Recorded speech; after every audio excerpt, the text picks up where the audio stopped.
Okay, எல்லாம் செஞ்சு நம்ம அந்த சாப்பிட்ற வீடியோவை காமிக்கல அப்படின்னா அந்த வீடியோ முழுமை அடையாது. அதனால இங்கே பாருங்கள் தேங்காய் துவையலை. தேங்காய் துவைய இது வந்து தேங்காய் துவையலை கரெக்டாக. பாப்பா அங்கே இல்லை, பாப்பா அங்கே இல்லை, அங்கே இல்லை, அப்படியே இல்லை. சாப்பிட்டு காமிக்கிறேன் எப்படி இருக்குன்னு.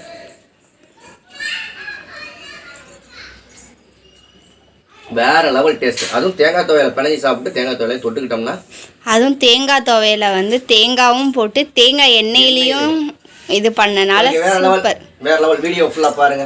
பாப்பாவுக்கு கஞ்சி கஞ்சி கஞ்சி தயிர் தயிர் உப்பு, பாப்பாவுக்கு துவையல், எனக்கு இது. ஹாய் ஃப்ரெண்ட்ஸ், இன்னைக்கு நம்ம என்ன பார்க்க போகிறோம் அப்படின்னா வந்து கிராமத்து சைடில் தேங்காய் துவையல் தான் பார்க்க போகிறோம். எப்படி செய்யலான்றத வாங்க ஈஸியாக பார்க்கலாம்.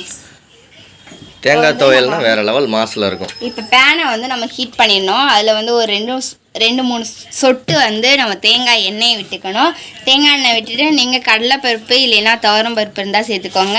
நான் வந்து சேர்த்துருக்கேன். அப்புறமேட்டு ஒரு 4 வரமிளகாய் சேர்த்துக்கோங்க. அதுக்கப்புறமேட்டு ஒரு பிஞ்ச் அளவுக்கு வந்து பெருங்காயத்தூள் சேர்த்துக்கோங்க. இதை வந்து இந்த வரமிளகாய் நல்லா பொன்னிறம், அந்த பருப்பும் வரமிளகாவும் நல்லா பொன்னிறமாக வர வரைக்கும் நல்லா வதக்கி எடுத்துக்கோங்க. இப்போ நல்லா வதக்கி எடுத்தாச்சு. இப்போ அதை வந்து நம்ம வந்து ஒரு மிக்ஸி பவுலில் வந்து நம்ம சேர்த்துடலாம். ஏன்னா காரம் பத்தாதேடி, காரமாக இருக்குமா இருக்காதா? போதும். சரி சரி ஓகே. இப்போ வந்து அதே பேனில் வந்து நம்ம தேங்காய் எண்ணெய் ஒரு ஸ்பூன் அளவுக்கு வந்து நம்ம விட்டுடலாம். 1 ஸ்பூன் அளவுக்கு வந்து தேங்காய் எண்ணெய் விட்டாச்சு. உளுந்தும் கடுகும் வந்து இப்போ நம்ம சேர்த்தாச்சு. அது கூட வந்து ஒரு கொத்து கருவேப்பிலை, ஒரே ஒரு சின்ன துண்டு புளி, அப்புறமேட்டு தேங்காய் இதெல்லாம் சேர்த்தாச்சு. இப்போ இதெல்லாமே நம்ம வந்து வதக்கிட்டு. பெருங்காயம் போடவே இல்லை, அதான் அதில் போட்டேனேங்க. இதில் போட்டிருக்கியா?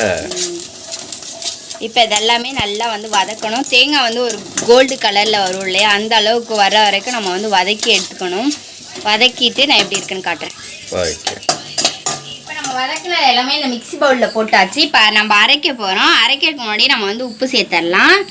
உப்பு வந்து நான் வந்து 1/4 ஸ்பூன் சேர்த்துருக்கேன். அதுக்கப்புறமேட்டு தண்ணி விட்டு லைட்டாக அதை அரைச்சிக்கோங்க. ரொம்ப தண்ணி விட்டிங்கன்னா தேங்காய் துவையல் மாதிரி ஆகிடும், தேங்காய் சட்னி மாதிரி ஆகிடும். இப்போ நான் வந்து அரைச்சி எடுத்துகிட்டு வந்துடுறேன். எடுத்துகிட்டு வந்துட்டு எப்படி இருக்கு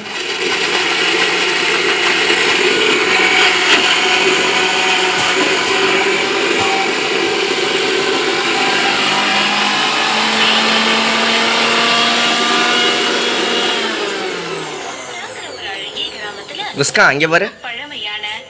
சரி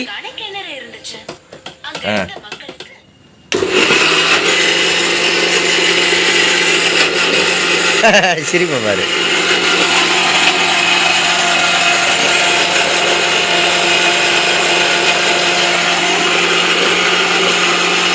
அடேங்கப்பா.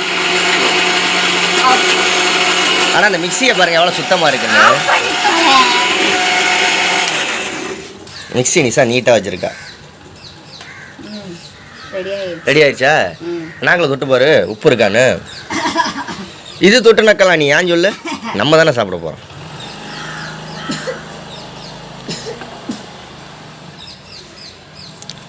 உப்பு இருக்கா? எல்லாமே கரெக்டாக இருக்கு. ஓகே, அப்போ அவங்களையும் வந்து அந்த அந்த முடிஞ்சு.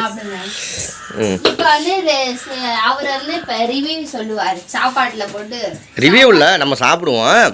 ஓகே, இது மாதிரி தேங்காய் துவையை அரைச்சி சாப்பிடுங்க. இப்போ என்ன சாப்பாடு எங்களுக்கு அப்படின்னா வந்து சோறு வடித்து அங்கே இருக்குது, தயிர் இருக்குது, தயிர் ஊற்றி சோறு வடித்து இந்த துவையலை தொட்டுக்கிட்டு சாப்பிட போகிறோம். எப்படி இருக்குன்ட்டு கமெண்ட் பண்ணுங்கள். பாப்பா வேறு லெவல் பாப்பா. சாப்பிடுவோம் பாப்பா. இங்கே பாருங்கள், சோறு வந்துருச்சு. அவ்வளோதான் எங்கள் சாப்பாடு வடிச்சதை. நாங்கள் 2 பேர் தானே, பாப்பா ஒரு ஆள். ஓகே நிஷா பாய் சொல்லிடு. என்ன ஓகே பாய்? சப்ஸ்கிரைப்லாம் பண்ண சொல்கிறது இல்லை.